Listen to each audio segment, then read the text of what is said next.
ardal Ardudwy, lle sy'n enwog am hanesion y Mabinogi a'i gastell eiconig tal a chryf, gafodd ei meddiannu gan Owen Glyndŵr.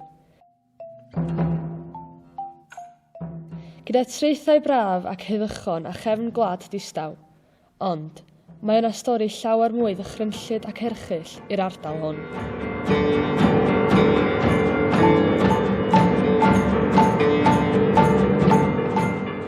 Thomas Edwards, llofrudd Mary Jones ddiniwed. Cawsom y fraint o greu prosiect creadigol yn edrych i fewn i'r hanes. Roedd hyn yn wahanol ac yn ddiddorol oherwydd mae'r hanes wedi digwydd blynyddoedd yn ôl, ond does neb yn hollol sicr o wir yr hanes.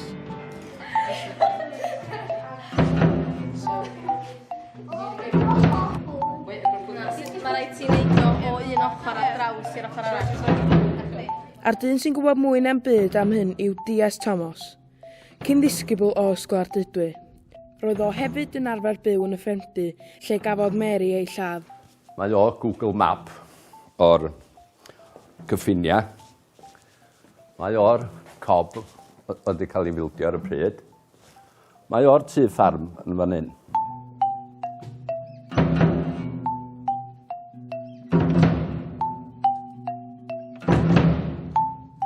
Dwi wedi edrych ar y drosedd yma gan bod o'n bersonol i mi, gan bod y llofruddiaeth wedi digwydd yn y tŷ lle ges yng ngeni. Ond mae o hefyd yn drosedd rhyfedd ar y pryd yn yr ardal yma. Mae'r lefel o violence wedi cael ei defnyddio yn erbyn Mary Jones yn uchel.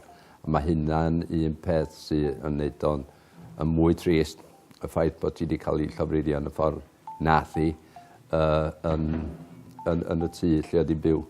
Ers bron i 200 o flynyddoedd, mae hanes gweidlwyd yr Hwntw Mawr yn dal sylw bobl yr ardal. Mae o'n berthnasol i ni oherwydd mae o mor leol ac mae pengog yr Hwntw Mawr yn cael ei gadw yn Ysgol Ardudwy. Cyn gwneud dim, roedd yn rhaid cychwyn adeiladu hyder y ddisgyblion gyda ffilmio gwyddoniaeth forensig a manylion y stori. Mwyn ymestyn, roedd yn rhaid dod o hyd i fwy o wybodaeth am yr hanes, gwneud ymchwil. Roedd o wedi rhoi sioc i llawer o'r disgyblion gan ei fod mor erchyll, ond ar yr un adeg hynod o ddiddorol. Oherwydd bod ni'n gweithio yn y neuadd, mae'n bwysig achos y stwff yn ni'n defnyddio. Mae yna menig yma hefyd i wisgo oherwydd mae o'n gallu bod yn irritant. Dwi'n meddwl mai adael o dy beth gorau ti wan. Mae'n edrych yn ryff ac yn hyll o fanna. Ond o'r gwylod, pa dwi wedi llai o fyny, mi fydd siap tred yr desgyd i yna fos ti. Sbrydio hwnna allan sydd wan.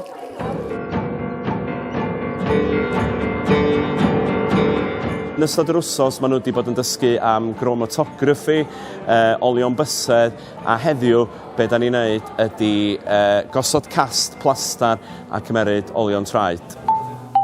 Y cob Porthmadog. Mor glawdd yn helpu hawlio tir ffermio oddi wrth y môr. Mae hyn wedi'i wneud yn bosib i port cael ei sefydlu. Fodd cannoedd a channoedd o weithwyr i'r ardal mwyn adeiladu y cob yn ôl ddymuniad dyn cyfoethog a phwerus William Alexander Maddox. Costiodd y cob dros 100 o filoedd o bunnoedd i'w adeiladu, miliynau o bunnoedd yn arian heddiw. Ond mewn llai na blwyddyn, daeth stormydd y Gwanwyn yn 1813 a'n dymchwel y cob a gadael twll mawr i'r môr ddod i mewn. Roedd yn rhaid i Maddox gael y gweithwyr yn ôl i drwsio'r cob, ond oedd ganddo ddim arian ar ôl, felly nid oedd y gweithwyr yn cael ei dalu'n gyson. Oherwydd hyn, ffeindiodd llawer o weithwyr yn cynnwys yr Hwntw Mawr eu hunain yn brin o arian. Hen ffermdy Penrhyn Isaf, cartref i deulu Roberts. Roedd yr hen ffermwr wedi marw a gadael ei eiddo i'w blant. Roedd yr arian i gyd yn cael ei gadw yn y ffermdy. Ac roedd lawer o bobl gan gynnwys yr Hwntw Mawr yn gwybod hyn. Roedd yr hwntw'n gobeithio fod y tŷ'n wag, a mi aeth o i fewn gyda'r bwriad o ddwyn yr arian. Ond, yn groes i'w ddymuniad, yn gwneud gwaith pobi bara ceirch oedd y morwyn ifanc o'r enw Mary Jones. Doedd yr hwntw ddim eisiau tyst i'r drosedd ac felly mi laddodd Mary. Naeth yr Hwntw Mawr ddianc ac yn ôl yr hanes, olchodd gwaed Mary oddi ar ei ddwylo yn y ffynon agosaf. Cafodd yr hwntw ei arestio a'i anfon i'r carchar yn Nolgella i ddisgwyl achos cwrt. Ond ar y ffordd i Ddolgella, wnaeth o ddenig a croesi Afon Dwyryd. Roedd pobl o'r ardal a'r binau gan wybod fod llofrudd yn rhydd. Yn disgwyl amdano ar ochr arall yr afon roedd y heddlu i fynd am o'n ôl. Heddiw, roedd ni dod yma i sôn am hwntw mawr, lle wnaeth o dianc o'r plismyn. Ac yn fama, yn croesi'r afon, wnaeth o trio dianc i fynd i rhywle gwahanol. Gyda llawer o bobl yn chwilio amdano fo ac yr hwntw mawr yn trio dianc ar ewythr Mary Jones, sef Robert Williams, cael ei foddi yn yr Afon Dwyryd yn trio dal yr hwntw mawr. Ar ôl misoedd, aeth yr hwntw i cwrt am ond 7 awr cyn i benderfyniad fod o'n euog. Ni wnaeth yr hwntw gyfaddau i'r drosedd. Cafodd o ei grogi yn gyhoeddus yn ôl bellau. Cafodd ei organau dynnu allan ac fe laniodd ei benglog yma yn ysgol Ardudwy. Am byth fydd o'n cael ei gofio fel llofrydd erchyll. Mae theulu hi wedi cael cam yn y mater yma. Do'n am dowt yn yr adag hynny, da ni sôn am dechrau'r ganrif yna. Oedd yr pres oedd Mary yn gael am weithio'n Penrhyndeusa fel morwyn yn mynd tuag at i theulu hi a'i brodyr a'i chwiorydd bach hi oedd yn byw adra yn Llanfossan. Ac maen nhw wedi mynd yn dlawd wedyn gan bod nhw wedi colli y pres oedd Mary yn dod adra.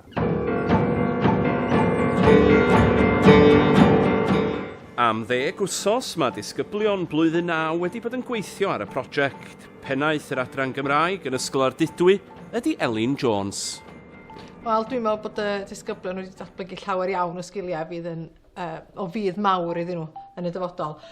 Un o'r prif sgiliau dwi'n meddwl ydy'r sgiliau o ddatblygu magu hyder ar lafar, datblygu sgiliau llafaredd, gweithio gydag eraill. Mae yna llawer iawn o waith tîm, gwaith grŵp wedi bod, a dwi wedi sylwi bod pobl sydd ddim fel arfer yn gweithio gyda'i gilydd wedi cychwyn gweithio efo gilydd ac wedi datblygu cyfeillgarwch newydd efallai a gweithgareddau newydd o holl fath o brofiadau felly. Dwi hefyd yn meddwl bod sgiliau technoleg gwybodaeth wedi cael ei datblygu trwy defnydd mawr o iPads a recordio, medru golygu gwaith i gilydd, effeithiau sain, camera, phob math o rhywbethau felly. Ond dwi'n meddwl beth sydd yn bwysig hefyd i gofio ydy'r ffaith bod pobl wedi datblygu hanes a dealltwriaeth a hanes a datblygiad mawr yn yr ardal enghraifft hanes yr hwntw mawr a di magu diddordeb yn beth sydd wedi digwydd yn y gorffennol yma.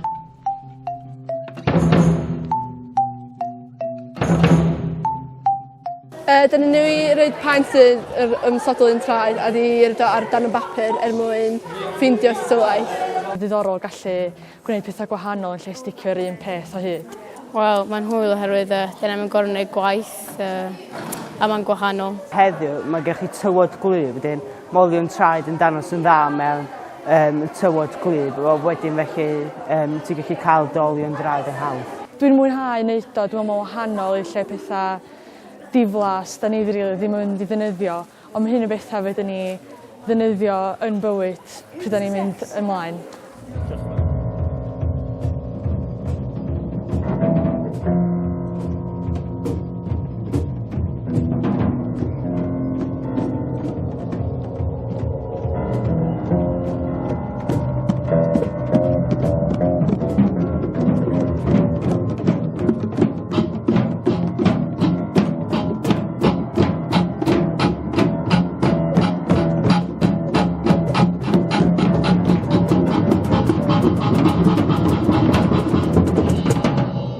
Da ni'n dysgu sut roedd hwntw mawr wedi cael ei dal blynyddoedd yn ôl.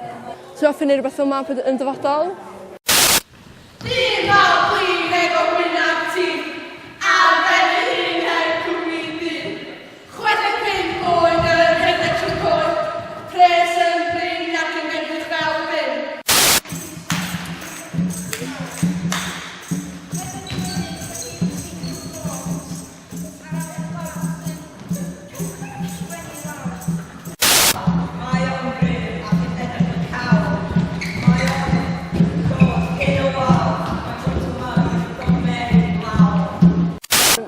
experience da at y dyfodol. Mae o'n rhan o'r gwaith forensic rydyn ni'n gwneud, oherwydd mae o'n dangos sut mae plismyn yn gweld pwy oedd yn dwyn hefo olion traed y pobl. Mae o'n neis i wneud rhywbeth gwahanol na gwneud gwaith papur yn y dosbarth. Y peth gorau yw mynd i'r lle, y lleoliad, a gweld fel, gweud fel iMovie efo'r iPads. Mae'n prosiect hwyl ac yn diddorol iawn. Dwi'n meddwl bod y prosiect wedi bod yn gret. Hollol wahanol, mae mor dda gweld disgyblion yn crwydro gwmpas y lle, yn gwneud pethau, yn dilyn eu syniadau i greddfa nhw be maen nhw eisiau gwneud. Dwi'n meddwl bod o'n brofiad gwych a dwi'n gobeithio bod pawb wedi elwa dipyn ohono fo.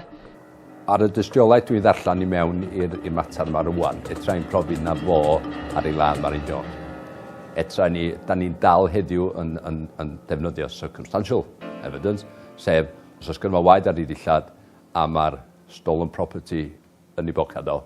Mae fyny'r i'r llys benderfynu, ond mae'r rheidgor yn mynd i ddeud mae'r stolen property yn ei bocad o, mae gynnu waed ar ei ddillad, circumstantially, there's sufficient beyond reasonable doubt to find him guilty. Ychydig o filltiroedd o fwrlwm ysgol Ardudwy, mae plwyf enedigol Mary Jones a hen eglwys Llanfrothen, a lle cafodd Mary ei bedyddio, dyma hefyd man ei bedd. Flynyddoedd wedi y llofruddiaeth cafodd rhieni Mary ei claddu yn y fynwent hefyd, ac mae tristwch i'w synhwyro yma hyd heddiw. Mae stori yr Hwntw Mawr yn rhan o draddodiad yr ardal, ond efallai bod dyletswydd arno ni i gofio nid y llofrydd, ond Mary Jones druan, a gollodd ei bywyd mewn ffordd mor ofnadwy tua 2 ganrif yn ôl.